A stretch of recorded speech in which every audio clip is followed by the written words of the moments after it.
Hey guys, আসসালামু আলাইকুম। Welcome back to my new video.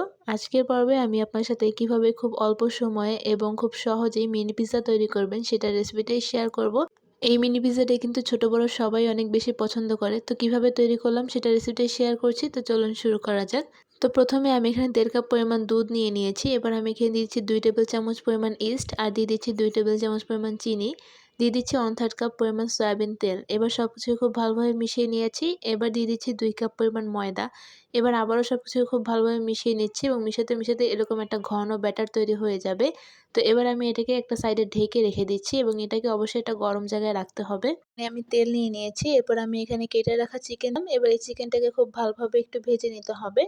ভাজা হয়ে গেলে এবার আমি এর মধ্যে দিয়ে দিচ্ছি স্বাদ মতো লবণ, দিয়ে দিচ্ছি 1/2 চা চামচ পরিমাণ হলুদ এবং মরিচের গুঁড়া।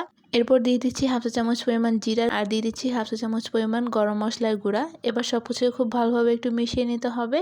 এবার আমি দিয়ে দিচ্ছি 1/2 চা চামচ পরিমাণ বিবিকিউ মশলা আর 1/2 চা চামচ পরিমাণ গোলমরিচের গুঁড়া আর দিয়ে দিচ্ছি 1 চা চামচ পরিমাণ সয়া সস। এবার সবকিছু খুব ভালোভাবে মিশিয়ে ভেজে নিতে হবে। হয়ে গেলে এবার আমি এর মধ্যে দিয়ে দিচ্ছি পেঁয়াজ কুচি। এবার এই পেঁয়াজটাকে মুরগির সাথে খুব ভালোভাবে মিশিয়ে নিতে হবে এবং এটাকেও ভেজে নিতে হবে। এরপর আমি এখানে চিকেনটা সেদ্ধ করার জন্য একটু পানি দিয়ে দিলাম এবং এই পানিটা শুকিয়ে আসা পর্যন্ত এবং চিকেনটা সেদ্ধ আসা পর্যন্ত ওয়েট করব। তো চিকেনটা সেদ্ধ হয়ে গেছে এবং পানিটাও সম্পূর্ণ টেনে গেছে। এবার আমি এটাকে উঠিয়ে রাখছি। এবার চুলায় একটা প্যান বসিয়ে তাতে আমি কিছুটা তেল দিয়ে দিলাম। এবার এই তেলটাকে পুরো প্যানে ব্রাশ করে দিতে হবে।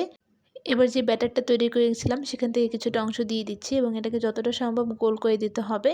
তো এবার আমি এটাকে ঢাকনা দিয়ে ঢেকে দিচ্ছি এবং একটা সাইড হয়ে আসা পর্যন্ত ওয়েট করব।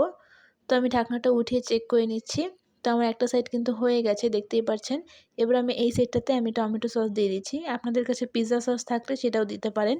তো টমেটো সসটা দেওয়া হয়ে গেলে এবার আমি দিয়ে দিচ্ছি কিছুটা মোজারেলা চিজ। এবার আমি যে চিকেনটা তৈরি করে রেখেছিলাম আগে থেকেই সেটা দিয়ে দিচ্ছি। তো আপনারা আপনাদের পছন্দ মতো যে কোনো ধরনের টপিং ইউজ করতে পারেন।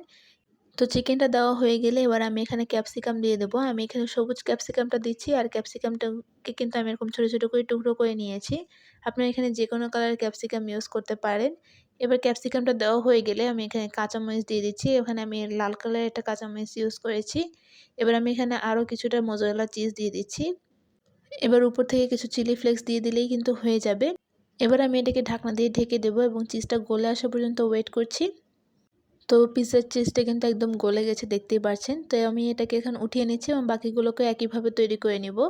তো ব্যাস তৈরি হয়ে গেল মজাদার মিনি পিৎজা। আপনারা অবশ্যই এটি বাসায় ট্রাই করবেন এবং কেমন লেগেছে তা আমাকে জানাবেন। তো আমি আপনাদেরকে একটা কেটে দেখাচ্ছি যে এটা কেমন হয়েছে। তো দেখতেই পাচ্ছেন এটা কতটা চিজি হয়েছে।